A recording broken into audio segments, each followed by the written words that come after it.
3 witir sekaligus. Beliau pun pernah mengerjakan 9 rakaat dengan 1 salam. Jadi witirnya cuma 1 kali. Beliau pun sallallahu alaihi wasallam pernah mengerjakan 11 rakaat sekaligus semuanya. Nah, tugas seorang muslim agar dia mencatat di buku amalnya semua tata cara sholat ini. Walaupun hanya sekali seumur hidup. Misal kita rutin memilih sholat malam yang 2 rakaat salam misalnya. Itu oke, kita jalankan seperti itu. Namun yang 4 rakaat, 8 rakaat, 9 rakaat tadi kita kerjakan walaupun sekali seumur hidup. Tujuannya agar di buku amal kita tercatat semua yang Nabi SAW pernah contohkan. Nah, ini yang sedang kita bahas, menghidupkan sunnah-sunnah yang terlupakan. Jadi bagaimana kita memperkaya nanti timbangan amal kita dengan amal-amal saleh. Makin sering kita sibuk dengan amal-amal saleh, maka makin dekat dengan Allah dan makin dipenuhi semua kebutuhannya. Itu mutlak. Ya, kalau seseorang ingin agar doanya mustajab, hajat-hajatnya dipenuhi, kalau dia berbuat salah, dia beristighfar, Allah maafkan, maka dia harus dekatkan diri kepada Allah Subhanahu wa ta'ala. Tidak boleh disia-siakan ya.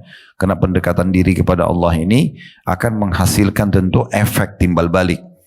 Dalam sebuah hadis Bukhari, hadis Qudsi, Allah Subhanahu wa ta'ala mengatakan, dan seorang hamba terus mendekatkan diri kepadaku sampai aku mencintai dengan amal-amalan sunnah sampai aku mencintainya. Kalau aku mencintainya, aku akan menjaga pendengaran yang digunakan untuk mendengar, mata yang digunakan untuk melihat, tangan yang digunakan untuk menjamah, dan kaki yang digunakan untuk melangkah. Dan kalau dia minta, maka aku akan penuhi.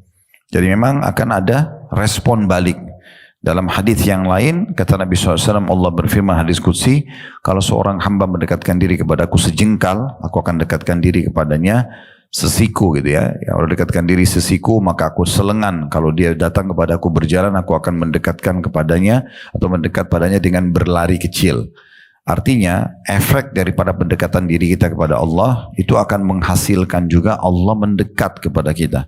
Nah, pendekatan Allah kepada makhluk atau hamba ini adalah sebuah nilai plus. Artinya Allah SWT akan lebih memperhatikan dia secara khusus. Ya, memberikan ekstra pahala, kemudian mengampuni dosa-dosa, menolongnya kalau dia butuh bantuan dan seterusnya. Nah, itu manfaatnya. Itulah yang menyebabkan kenapa kita membahas buku menghidupkan sunnah-sunnah yang terlupakan.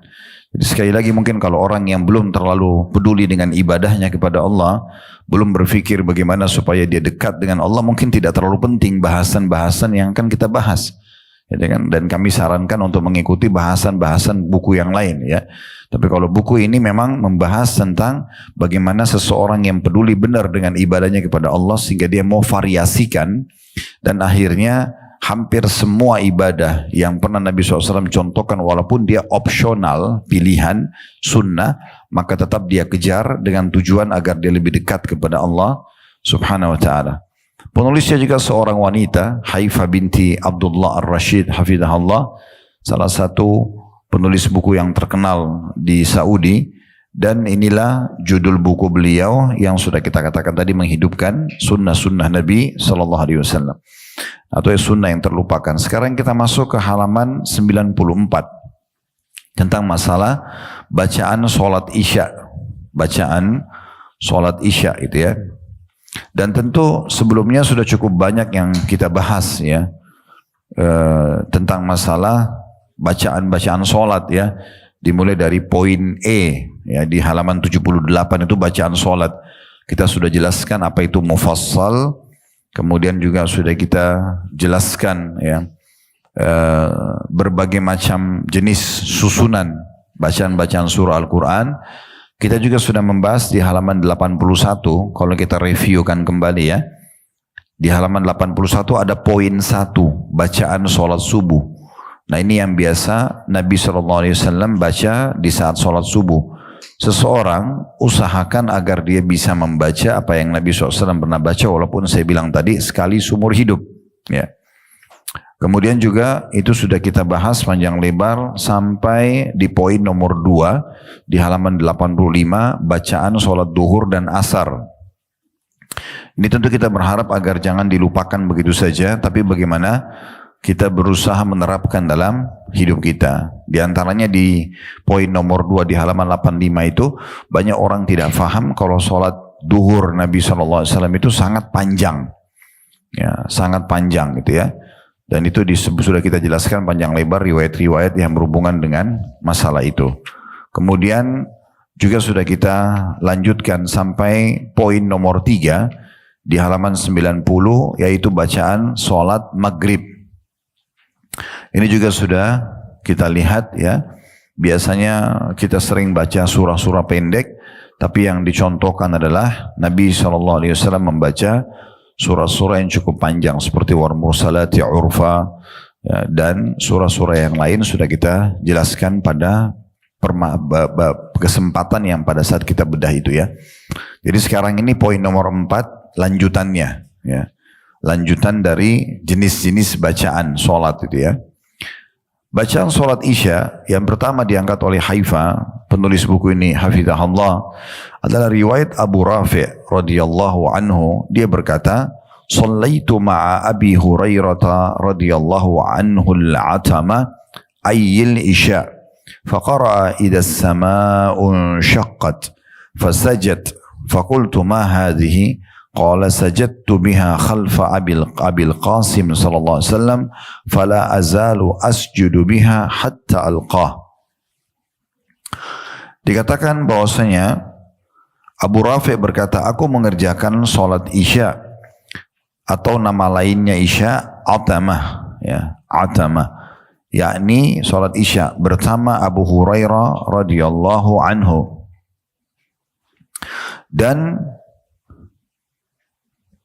sebentar, saya lihat Al-Quran dulu. Dikatakan kemudian dia membaca surah Al-Insyiqaq. Al-Insyiqaq ya, itu tentunya bisa kita cek di dalam aplikasi Al-Quran kita supaya kita tahu surah ini yang dibaca oleh Nabi SAW atau dibaca oleh Abu Hurairah, dan Abu Hurairah ya, mengatakan mendengarkan atau melihat dari Nabi SAW secara langsung ya. Itu tepatnya surah nomor 84 ya. Al-Insyiqaq surah nomor 84. Saya ulangi kata Abu Rafi' radhiyallahu anhu, aku pernah sholat Isya di belakang Abu Hurairah dan kemudian dia membaca pada saat mengimami sholat itu ya, surah Al-Insyiqaq. Tadi sudah kami sebutkan nomor urat surahnya, terdiri dari 25 ayat ya. Lalu setelah selesai membaca surah itu, dia pun sujud. Lantas aku bertanya kepadanya, sujud apakah ini? Maka Abu Hurairah mengatakan, aku bersujud sesudah atau setelah baca surah tersebut ketika menjadi makmum di belakang Rasulullah sallallahu alaihi wasallam ya. Dan aku akan selalu mengamalkannya sampai meninggal dunia. Ya. Hadits ini bisa saja yang dimaksud adalah, kalau bisa lihat buka surah Al-Insyiqaq, bisa buka surah itu di aplikasi Al-Qur'annya. Ya, surah Al-Insyiqaq yang sedang disinggung ini ya, yang sedang dibahas. Ada 25 ayat, sudah lihat surah nomor 84 ya. Coba dilihat ayat 21-nya. Itu memang ada ayat tentang sujud. Wa idza quri'a 'alaihimul Qur'anu la yasjudun. Dan apabila Al-Quran dibacakan kepada mereka, maka mereka tidak bersujud. Nah, kalau saya tidak tahu aplikasi Al-Quran yang Bapak Ibu pegang, tapi kalau yang saya memang ada tanda mihrab, ya, berarti disuruh sujud, ya, karena ada kata-kata sujud di situ. Jadi supaya kita connect dengan riwayat ini, ya, itu yang menyebabkan kenapa Abu Hurairah sujud, radhiyallahu anhu, itu ya. Jadi kita perlu titik beratkan sebab sujudnya Abu Hurairah di sini. Yang pertama, beliau sujud pada saat sholat karena sunnahnya sujud pada saat ada ayat sujud. Walaupun ini tidak apa-apa kita nggak sujud, gitu ya. Tetapi sudah kita bahasakan, kita sedang membahas sunnah-sunnah tambahan. Jadi setiap lewat ayat tentang sujud, usahakan sujud walaupun lagi sholat. Kita sujud, kemudian bangun lagi, melanjutkan ayat setelahnya.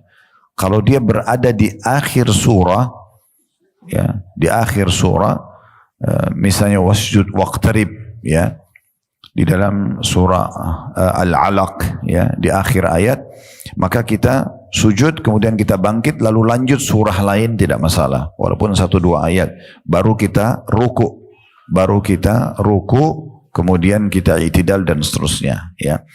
Kemudian dalam riwayat ini disebutkan ada contoh sunnah yang lain, yaitu Abu Hurairah menambah setelah salam sujud lagi.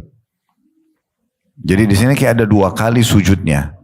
Kalau baca surah Al-Insyiqaq, dibaca pada saat tilawah ayat 21-nya, dan kalau dalam sholat setelah salam Abu Hurairah sujud lagi.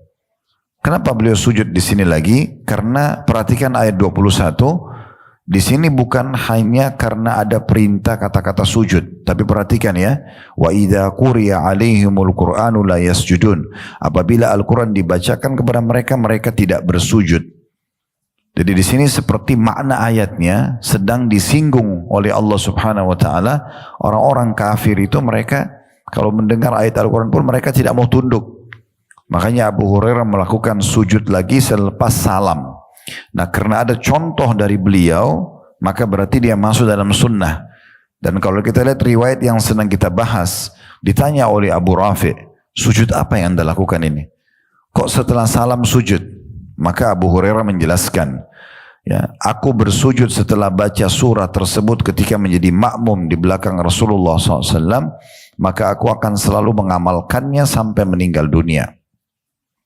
Nah, ini salah satu alasan yang sebabnya kenapa dikerjakan oleh, ya, Abu Hurairah. Ya. Bisa juga maknanya yang dimaksud dengan riwayat ini adalah sujud dalam sholat. Sujud dalam sholat, ya. Artinya sementara mengimami sholat, Abu Hurairah pas tiba di ayat 21 beliau sujud. Dan kemungkinan besar Abu Rafi tidak faham masalah itu atau belum faham. Kalau ada ayat sujud, disunnahkan sujud. Makanya setelah salam dia tanya, tadi Anda dalam sholat itu sujud apa? Maka Abu Hurairah lalu menjelaskan, saya pernah sholat menjadi makmum di belakang Nabi, dan ini dilakukan sujud, makanya saya sujud, dan saya akan terus menjaga itu sampai saya wafat. Gitu kan? Dan Allahu a'lam makna kedua jauh lebih tepat. Ya, artinya memang bacaan ini dikerjakan atau sujud ini dikerjakan dalam sholatnya Abu Hurairah yang biasa dikenal dengan sujud tilawah. Baik, kita ambil pelajaran daripada hadis ini. Yang pertama, kedudukan Abu Rafi' radhiyallahu anhu atau rahimahullah, ya, di mana beliau yang menceritakan kronologis daripada sholatnya di belakang Abu Hurairah, dan tepatnya di waktu sholat Isya, dan Abu Hurairah mencontohkan pada saat membaca surah Al-Insyiqaq, tepatnya di ayat 21, beliau sujud dalam sholatnya. Pelajaran yang kedua, ya, kedudukan Abu Hurairah radhiyallahu anhu, di mana sahabat yang mulia ini bernama Abdurrahman ibn Sakhr. Abdurrahman ibn Sakhr, dan beliau berasal dari kota Taif. Ya. Tidak asing kota Taif buat kita sekarang karena sering didatangi oleh para jemaah haji, jemaah umroh, ya. Jadi dulu waktu Nabi SAW mengepung kota Taif, Allah belum mengizinkan untuk menembusnya itu, ya. Tetapi mereka tunduk setelah terjadi perang Hunain, dan sempat para wanita mereka dan anak-anak mereka menjadi tawanan kaum muslimin. Akhirnya mereka datang untuk menyatakan masuk Islam dan dibebaskan oleh Nabi SAW itu, ya. Dan ini juga efek daripada doa Nabi. Waktu Nabi SAW berdakwah kurang lebih 10 tahun di Mekah, itu semua totalnya 13 tahun, tapi 10 tahun masa kenabian di Mekah, tidak ada orang yang masuk Islam kecuali 153 orang saja. Karena betul-betul waktu itu diisolasi sekali Islam. Jadi tidak boleh orang bertanya tentang Islam, tidak boleh orang belajar Islam, dan kaum muslimin di Mekah waktu itu tidak aman. Setiap kali ditemukan ada yang pukul, ada yang ambil hartanya, ada yang bunuh, nggak kena hukum. Maka Nabi SAW berpikir untuk mengekspansi dakwah beliau, coba berdakwah di luar kota Mekah, kemudian beliau menuju ke kota Taif. Tapi orang-orang Taif menolak pada saat itu. Ya, pemimpin-pemimpin mereka dalam sebuah asar disebutkan setelah didatangi oleh Abu Lahab, paman Nabi sendiri, itu menolak dan menyuruh masyarakatnya untuk melempari Nabi dengan batu. dengan cara dilempari kaki Nabi yang diangkat itu yang dilempari oleh batu. Dan kita bisa bayangkan kalau satu kota yang melempari batu, betapa sakitnya gitu ya. Kakinya beliau SAW berdarah-darah, beliau keringatan, dakwahnya ditolak. Setelah keluar dari kota Taif, pintu gerbangnya ditutup, seakan-akan beliau terusir gitu ya. Beliau duduk di bawah sebuah pohon. Sebagian ahli sejarah mengatakan di kota Taif masih ada bekas tempat pohon atau kebun yang Nabi duduk gitu ya. Intinya Nabi SAW duduk di situ, kemudian beliau berkata, "Ya Allah, kemanakah engkau akan arahkan masa depanku, kepada musuh yang akan membinasakanku, atau masa depan yang belum jelas? Aku tidak tahu ini diterima atau tidak dakwah ini. Tetapi kalau engkau tidak murka ya Allah, engkau tidak menilaiku salah dengan perjuanganku ini, aku